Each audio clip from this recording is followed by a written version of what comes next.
Uber's mission is to go to every major city in the world and roll out an efficient, convenient, elegant transportation system.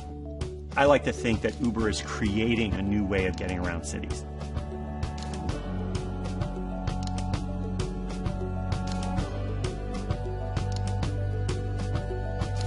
First use case that matters in a city is going out.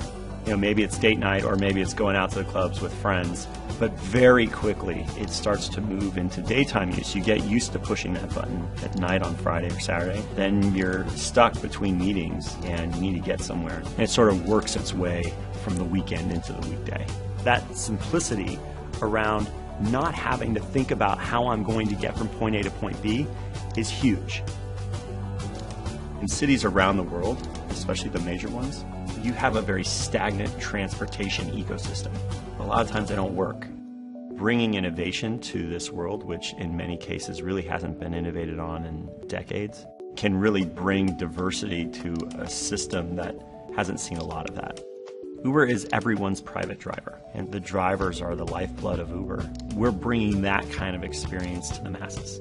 I started with one car and right now I have several cars. I couldn't see myself managing 5, 6, 7 drivers without Uber. I would have to have a whole office, dispatcher, and now it's easy. I set my hours around my kids' school. Once I take care of them, then I can schedule any day, anytime I want to work. The freedom is the big component of my decision to join Uber. So much about cities is how you get around them. If you can bring real efficiency, real convenience, and real comfort to how you move around that city, you can change the way people live in that city.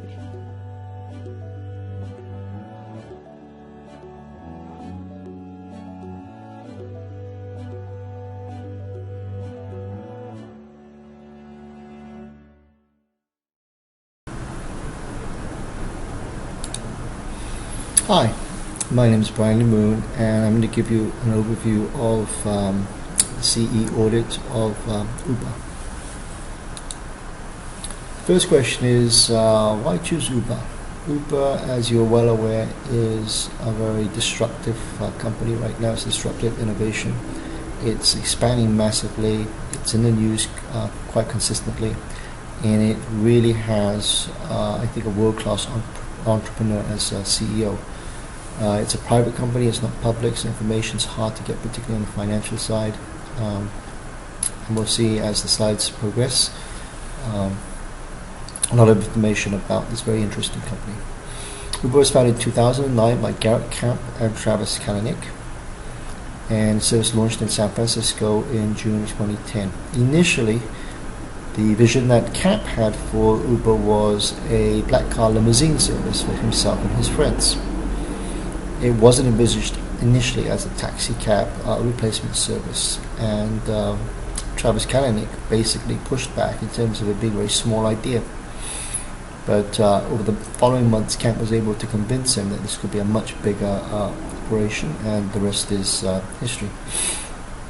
Uber currently is in over 60 countries, more than 500 cities. Its capital market value, if it were an IPO today, would be in excess of 60 billion, which is larger than Ford or General Motors. And it aims to provide the safest, reliable, and most cost-effective option for individuals to move across cities. Uber has two very interesting other businesses, which is Uber Rush, a kind of courier service, and Uber Eats, which is a meal delivery service. Uber claims to provide part-time employment for over 500,000 drivers globally, and in terms of the percentage of the US population that's used Uber, Pew Research have come back with a figure of about 15%. In the important 18 to 29 age groups, that figure is actually almost double at 28%, so that's pretty interesting. Its mission statement is transportation as reliable as running water everywhere for everyone. So Uber aims to be in every house in the world. A couple of points about Garrett. He's only 37 years of age. His net worth is in $5 billion range. His claim to fame is selling Stumble Upon, which is a software package which helps to personalize the web for an individual.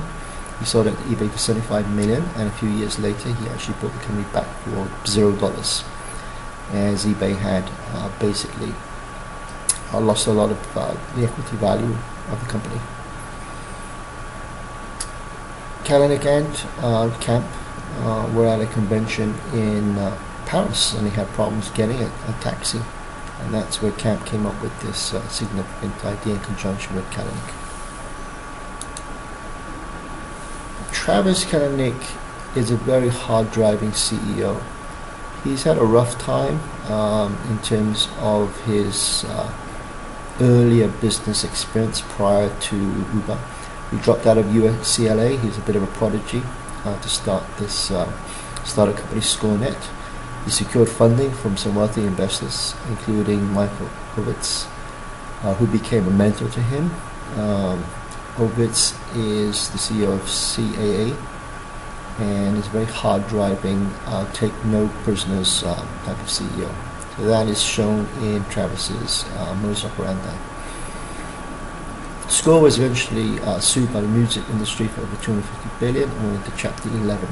For the next 6 years, Kalanick really focused in terms of rebuilding under a new company, Red Swoosh, to prove his critics wrong and to actually have a service which he could offer to the 33 core litigants that had sued him previously, to show them that he was kind of better than them. After 6 years of relentless work, with the company downsizing continuously, he ended up with himself and just one engineer in his parents' house. He was able to convince Mark Cuban to invest, and eventually he was able to secure a major client, which was the television satellite company EchoStar. And eventually they sold out to Acme for over $20 million in 2007, and he became an angel investor.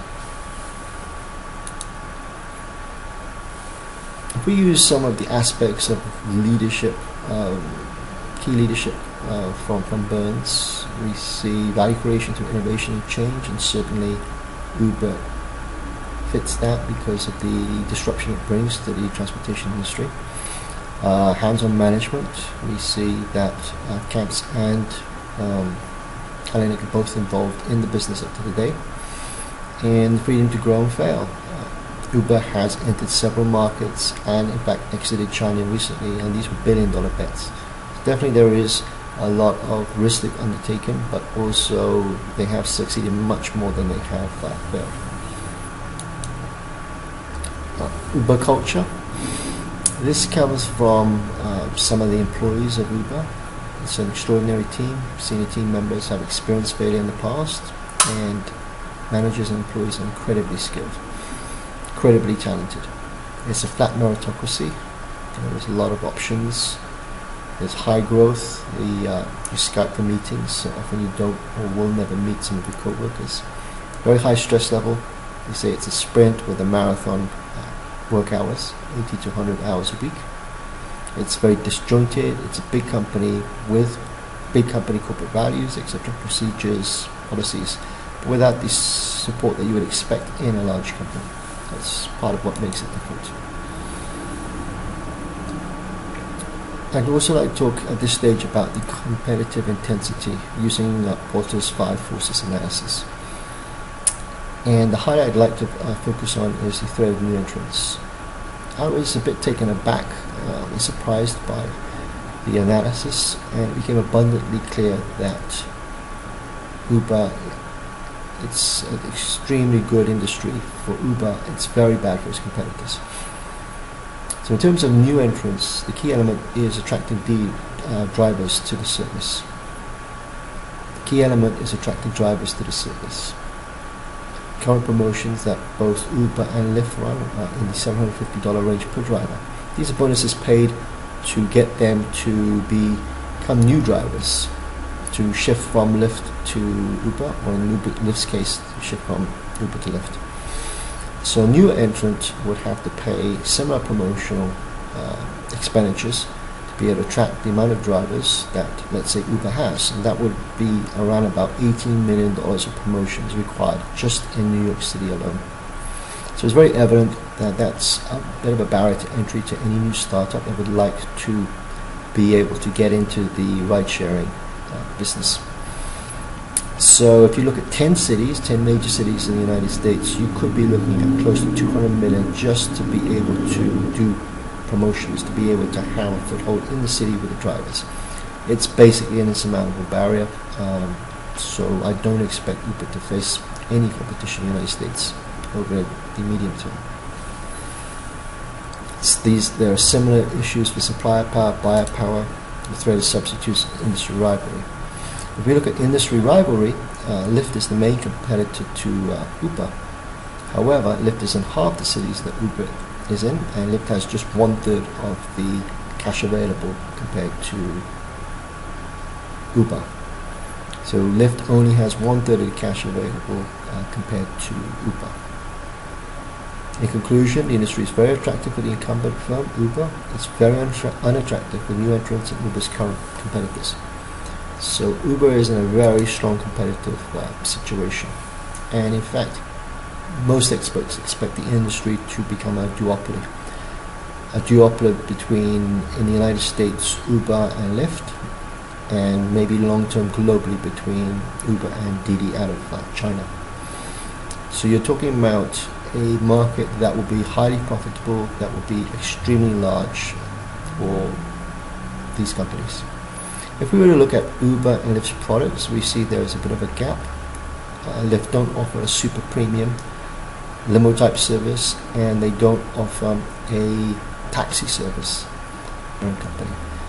Uber is therefore able to get a footprint in the city by limousine service and possibly a taxi cab service, which will allow it to get its branding out there, become the dominant player over time, and prevent other entrants into the city.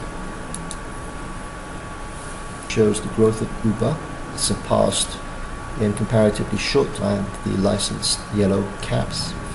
And interestingly enough, the gap between Uber and Lyft is getting larger. That means that the number of vehicles dispatched, the number of paying passengers, is increasing more rapidly for Uber than it is for Lyft.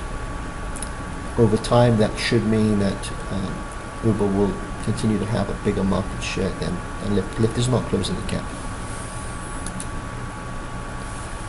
Let's take a little look at entrepreneurial intensity. As we all know, the level of entrepreneurial intensity is linked to a high level of corporate entrepreneurship. In the 17 areas that I graded Uber and Lyft, there were 2 areas I couldn't grade because I didn't have the internal information. But in the remaining areas, Uber outscores Lyft significantly. And therefore the conclusion is that within its industry, Uber has the highest level of entrepreneurial intensity, and by extension the highest level of corporate entrepreneurship. I also used the CE audit grid. This is Burns 2008, which has a scoring of 60 versus the 2013 model, which has a scoring of 100. It's quite interesting because leadership scores very highly at 56, which is what we kind of expected because of the famous CEO that Uber has, and the need to have this key spokesperson and key leader who's able to rally the troops and is able to surmount some of the regulatory issues and other country issues that come up as municipalities and even governments try to prevent Uber from expanding in their territories. In terms of strategy and culture, pretty high at 53 and 54 respectively. Structure is the lowest score, and you intuitively expect that because Uber has been expanding so very fast that it leaves sometimes its structure behind. Its structure has not necessarily caught up, as we saw in the cultural grid with the rest of Uber. But still, versus its environment, it's ranks very highly, and the environmental score is 53. So in 3 of the areas we're ranking above the environment, and the max score is only at about 60.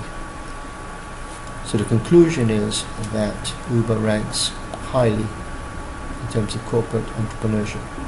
As Burns notes, for long-term success, innovation is essential in organizations. Uber's product is disruptive innovation. It creates a new market and value system and displaces an existing market and existing market leaders. Many of these major cities serviced by Uber have seen traditional taxi cabs lose as much as 40% of their business over time. And Uber, by harnessing new technologies and providing a far superior product to the taxi cab industry, will continue to be able to maintain this and even grow to an even higher rate than 40%. This is a diagram of Uber's disruptive innovation. We see on the x-axis the frequency of innovation. On the y-axis we see the extent of innovation, from incremental to radical. In Uber's case, it's radical and not too frequent. It's difficult to have a lot of radicals could fundamentally change the business dynamics. It could lead to the entrance of a new competitor, because as we saw previously, drivers are so very important to the ability of a company to compete in this area. So driverless cars will allow a well-financed company to suddenly get into the business without having to pay a lot of promotions to drive. So possibly could a car company, car manufacturer, disrupt Uber's business in the years to come. The announcement was that the Uber business was to be sold to Didi, which is its main competitor in China. Uber has apparently about a 10 to 11% market share. Didi has about a 70%, possibly 80% market share in China. And Uber is losing over $1 billion a year in the Chinese market and fighting a ferocious fight against Didi. Uber will have about 17.7% of the combined company, and Didi will make a $1 billion investment in Uber. It's, in my viewpoint, it's a great deal for Uber. Uber doesn't have to lose $1 to $2 billion for the next 3 or 4 years and end up probably, or would have been in the same situation, with $7 billion worse off. It buys Uber more time, because Uber now can rapidly turn its attention elsewhere without having to be bogged down in this huge war in its number 2 market.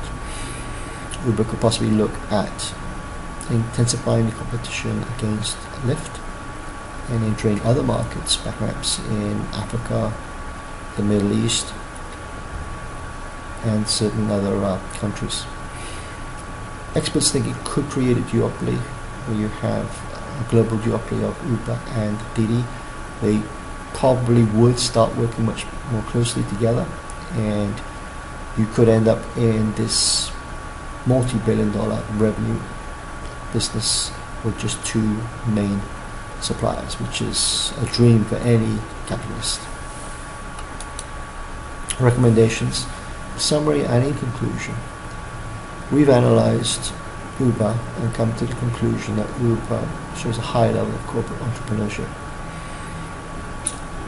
There are, however, some recommendations I'd like to make which come from the analysis of Uber. Uber needs to resolve the Lyft rivalry as soon as possible. It's costing Uber billions of dollars each year, and it's delaying the IPO launch of Uber. Uber right now is estimated to be a $65 billion company. The buyout of Lyft would take $7 to maybe $10 billion in cost. That means that the Lyft shareholders could possibly get 15% or less of a revised, large merged corporation. But on the bottom line, instead of the hundreds of millions that both companies are paying for these driver bonuses and other costs, there would be a much more reduced and efficient bottom line. Uber needs to launch a Uber cargo service. The industry is huge. It's over 10 billion tons of cargo per year that are trucked in the United States alone, and over 120 billion in revenue. If Uber were to get just 10% of this market, that's a good $10 billion top line. And typically Uber would charge a 20% fee, so If that were reduced to 10%, we could be talking about $1 billion in net profit per year. Uber needs also to accelerate its other opportunities. It has vehicle financing and rental opportunities. Uber rents cars to its drivers, it sells cars to its drivers, provides the financing through both Toyota and Hyundai. In some Chicago Toyota dealerships, Uber is already 50% of their sales. With 500,000 drivers around the world, Uber has a built-in reservoir of car users. If cars are basically renewed every 5 years, that's potentially 100,000 cars per year in potential sales. That would be higher than the amount of cars that some car companies are selling in the United States. The Uber Eats business is potentially a huge business. This is for meal deliveries in city areas. So the concept would change from an employee leaving a business at lunchtime, standing in a line, and then coming back and eating lunch or eating lunch out and spending possibly 20-30 minutes of wait and travel time. If the meal is delivered to the employee, there's no need for a cafeteria, a canteen. Possibly there's no need to have a subsidized meal option within the office for employees. Instead, meals can be delivered by Uber within 10 to 20 minutes from a designated restaurant, and it's a real game changer. There are already UK corporations which are already in startup and attracting funding up to the $100 million range. So it's definitely an area where Uber is already operating, and you can see some acceleration in this area because they have a lot more job postings for Uber Eats managers in different cities. The last slide is on learnings. What are the learnings? What have I learned? What I've learned is that Travis Kalanick is already a legendary entrepreneur, having taken Uber in less than 6 years to evaluation, which is in excess of Ford or General Motors, both in existence for over 100 years. I think that I've learned somewhat from his, from what I've read and from his videos, and I think further I will be looking at what he's doing over the next couple of years and what I can learn from his management style and his approach to business, which is pretty out of the box. Uber has the potential to ignite the greatest disruption to the workforce since industrialization, because we're talking about gig sharing, which is part-time work, freelancing, and the on-demand economy and sharing economy.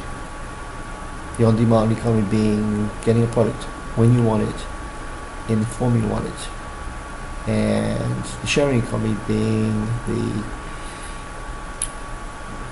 utilization of resources that exist right now which are underutilized. For instance, the cars that are being used by these contractors that are driving for Uber. The question that's coming up in a lot of politicians' minds is, and economists' minds, is, are we moving to a period of less guaranteed full-time employment, and will the norm be that people will have part-time jobs and maybe have a main job and a secondary job? So these are important issues and questions moving forward in terms of the labor pool and the labor economy. So I'd like to thank you all for staying to the end of the presentation, and I look forward to reviewing some of your presentations. Thank you.